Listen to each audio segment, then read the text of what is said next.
Ndabasuje mu izina rya Yesu n'irembo ry'ije tugarutse imbere yanyu. Uwiteka bishimire kandi Uwiteka abahumugisha.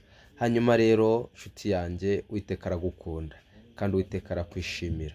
Hanyuma rero nkuzana ijambo kuri uyu mugoroba ari gukomeza kandi rigusubizamo imbaraga, kandi Uwiteka akomeza abane namwe. Nkuzana ijambo ry'Imana riri muri Zaburi rivuga ngo uba mu rwihisho rw'isumba byose azahama mu gicucu cy'ishobora byose. Ndabwira Uwiteka nti uri ubuhungiro bwawe, uri igihome cyanjye kinkingira ku manywa na nijoro.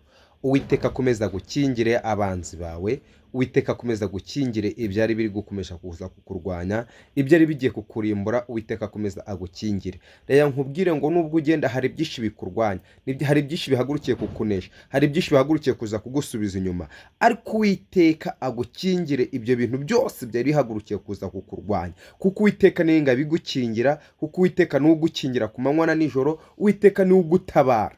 Bibiliya ivuze ngo iki? Ntabaza ndagutabara. Uyu munsi Uwiteka ahagurukiye kugutabara, uyu munsi Uwiteka ahagurukiye kukurengera, uyu munsi Uwiteka ahagurukiye kuza kukuneshereza. Wowe muhanga amaso gusa. Nigeze ngo jya umuhanga amaso ku manywa na nijoro. Nubwo wabona uri guca mu bikomeye, Uwiteka yiteguye kukunezeza. Nubwo waba uri guca mu bintu bikomeye bite, Uwiteka yiteguye guhindura imibabaro. Kumenya ngo ahindure imibabaro kugira ngo atunezeze. Uwiteka arashaka kukunezeza, yaba ku manywa arakunezeza, yaba nijoro yiteguye kukunezeza. Nubwo Satani yakomeza kurwana akarwinisha intambara, ariko n'Imana irabizi ko igomba kuturwanira, kuko yaravuze ngo wasi ubonye ishyano kuko umubi akumanukiye. Niyo mpamvu Imana igomba kuturwanira ku manywa na nijoro, niyo mpamvu Imana igomba kukuneshereza ku manywa na nijoro. Ndagira ngo nkubwire ngo ibyo wari ubuze aka kanya, ndagira ngo nkubwire ngo ibyo wari ubuze ejo, ndagira ngo ibyo wakomeza ushaka ku Mana, Imana imanukiye no kuza kubiguha mu izina rya Yesu. Imana imanukiye no kuza kukuneshereza mu izina rya Yesu. Imana imanukiye no kuza kukuburanira. Uwiteka arashaka kukuburanira,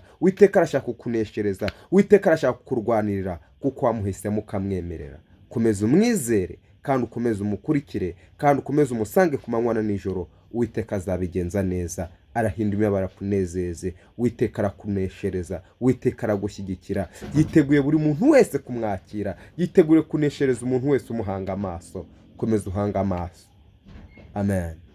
Uwiteka abamugisha kandi akomeza gukuze, kandi akomeza gushyigikira buri munsi mu kazi kawe. Uyu munsi ni uwa mbere. Uwiteka yongera gucira inzira, Uwiteka yongera gucira inzira z'imikorere, Uwiteka yongera kurwanirira mu rugo rwawe, Uwiteka yongera kurwanirira ku burwayi umaranye igihe kirekire, kuko Uwiteka niwe ubasha gukiza wenyine. Ntabwo umwana w'umuntu yagukiza, ariko Uwiteka wenyine yagukiza. Uwiteka wenyine yakiza imiryango yawe, Uwiteka yakuneshereza. Imana ikugirire neza.